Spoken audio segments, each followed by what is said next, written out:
Hello students. इस lecture में हम आइसोटोनिक एंड आइसोमेट्रिक कंट्रैक्शन के बारे में अध्ययन करेंगे। मसल के कंट्रैक्शन के बारे में हमने जाना कि मसल का जो कंट्रैक्शन होता है वो उसके जो फिलामेंट्स होते हैं एक्टिन और मायोसिन उनके मूवमेंट, या हम कह सकते हैं कि एक्टिन फिलामेंट के मायोसिन के ऊपर स्लाइडिंग के फलस्वरूप होता है।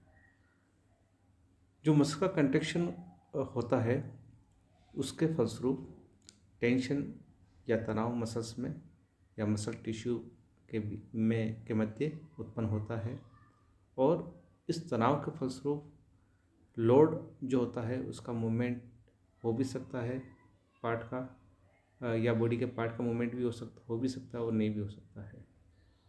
जो कंट्रैक्शन है उसका वैसे अपन शाब्दिक अर्थ देखें तो उसका मतलब होता है छोटा होना, यानी संकुचन। लेकिन जब मसल का कंट्रैक्शन होता है तो उस समय टेंशन या तनाव उत्पन्न होता है, जिससे मसल जो होती है वो या तो सेम साइज की बनी रहती है, या उसमें इलोंगेशन होता है, लंबी होती है, या वो शॉर्ट हो जाती है। तो इस प्रकार जो मसल का कंट्रैक्शन होता है, संकुचन, उसकी हम टाइप की हम बात करें तो मुख्यतः दो प्रकार के संकुचन मसल्स में पाए जाते हैं। पहला है आइसोटोनिक कंट्रैक्शन और दूसरा है आइसोमेट्रिक कंट्रैक्शन। आइसोटोनिक कंट्रैक्शन भी आगे सब डिवाइडेड या उप विभाजित होता है कॉन्सेंट्रिक कंट्रैक्शन और एक्सेंट्रिक कंट्रैक्शन में। अभी हम आगे इसके बारे में जानते हैं। सबसे पहले बात करते हैं हम आइसोटोनिक कंट्रैक्शन की। तो आइसोटोनिक का मतलब होता है कि सेम टेंशन, जो तनाव होता है मसल में वो सेम बना रहता है। जब मसल्स को उद्दीपन मिलता है तो उसके फलस्वरूप क्या होता है कि मसल्स उद्दीपित होती है, और उद्दीपित होती है तो उसमें टेंशन उत्पन्न होती है। और आइसोटोनिक कंट्रैक्शन होता है उस केस में ये तनाव मेंटेन रहता है, और कंट्रैक्शन के फलस्वरूप क्या होता है, फोर्स जनरेट होती है, और इस फोर्स जो जनरेट होती है ये जो मसल्स की जो लेंथ होती है उसमें परिवर्तन के फलस्वरूप इसमें जो टेंशन होती है, तनाव होता है, वो मेंटेन रहता है। जो टेंशन या तनाव जो इनमें कॉन्स्टेंट होता है, इसके फलस्वरूप क्या होता है, मसल्स इसके जो साइज होती है या लेंथ होती है उसमें चेंज लेके आती है। आइसोटोनिक कंट्रैक्शन का अगर उदाहरण देखें तो सपोज कोई व्यक्ति एक 25 किलोग्राम का जो वेट उठाता है बाइसेप्स जो मसल्स होते हैं उसके द्वारा, तो मसल्स क्या है कि शॉर्ट होती है, और 25 किलोग्राम का जो लोड है उसको ये मसल्स मूव करती है। तो इस केस में क्या है कि मसल शॉर्ट हो रही है, लेकिन जो टोन है वो उसका मेंटेन रहता है। इसलिए इस कॉन्ट्रैक्शन को आइसोटोनिक कंट्रैक्शन कहा जाता है।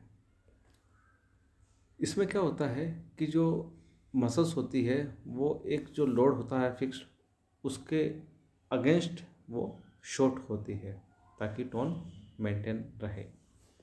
अब ये आगे जो आइसोटोनिक कंट्रैक्शन होता है उसको हम दो भागों में डिवाइड कर सकते हैं, या दो प्रकार का ये होता है। पहला है कॉन्सेंट्रिक कंट्रैक्शन। कॉन्सेंट्रिक कंट्रैक्शन में क्या होता है कि मसल्स छोटी होती है। जब ये लोड उठाती है मसल्स, तो उसके फलस्वरूप जब मसल्स छोटी होती है तो उसे कॉन्सेंट्रिक कंट्रैक्शन या संकुचन कहा जाता है। जब एल्बो के अगेंस्ट, एल्बो के सारे जब क्या है कि भुजा को मोड़ा जाता है, तो उस प्रकार का ये जो इस प्रकार का जो संकुचन होता है वो कॉन्सेंट्रिक कंट्रैक्शन का उदाहरण है। उसके बाद दूसरे प्रकार जो है आइसोटोनिक कंट्रैक्शन का वो है एक्सेंट्रिक कंट्रैक्शन। इसमें उल्टा होता है।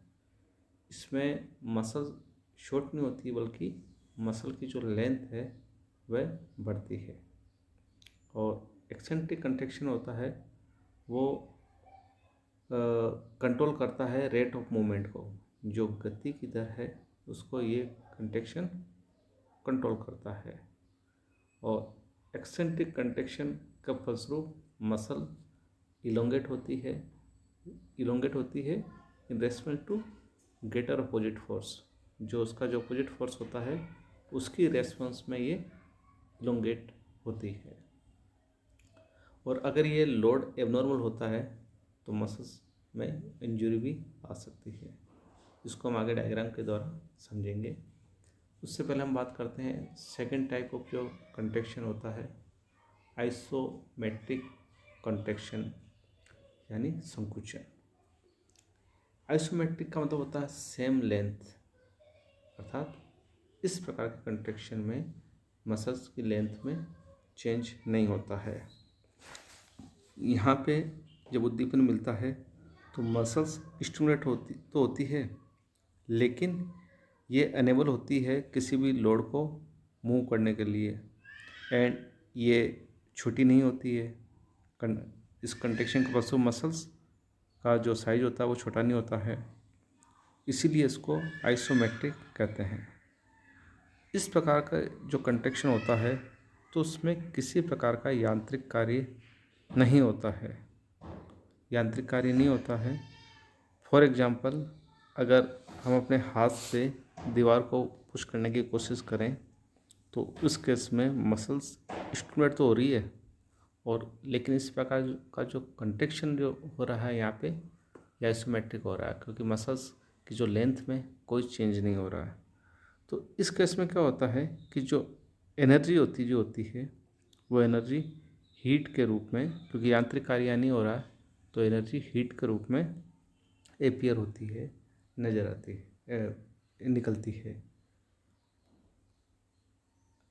इस डायग्राम के माध्यम से हम आइसोटोनिक और आइसोमेट्रिक कंट्रैक्शन को बेटर समझ सकते हैं। जो फर्स्ट डायग्राम है ये कॉन्सेंट्रिक आइसोटोनिक कंट्रैक्शन को दिखा रहा है। इसमें क्या हो रहा है कि जो बाइसेप मसल्स है यहाँ पे इसमें टोन उत्पन्न हो रहा है, और जब लोड को ऊपर उठाया जाता है तो इसका फलस्वरूप बाइसेप्स ब्रेकिया जो मसल्स होती है उनमें कंट्रैक्शन हो रहा है, और ये अपवार्ड इसका मूवमेंट होता है ऊपर की ओर लोड का जब मूवमेंट होगा तो क्या होगा कि ये जो टेंशन इसमें तनाव मसल्स में होगा और ये मसल क्या होगी, छोटी हो जाएगी। जो छोटी होगी तो उसका फलस्वरूप क्या होगा कि जो भुजा है वो ऊपर की ओर मूवमेंट करेगी तो इससे मैकेनिकल वर्क या यांत्रिक कार्य होगा। ये ऊपर की ओर मूवमेंट कर रही है।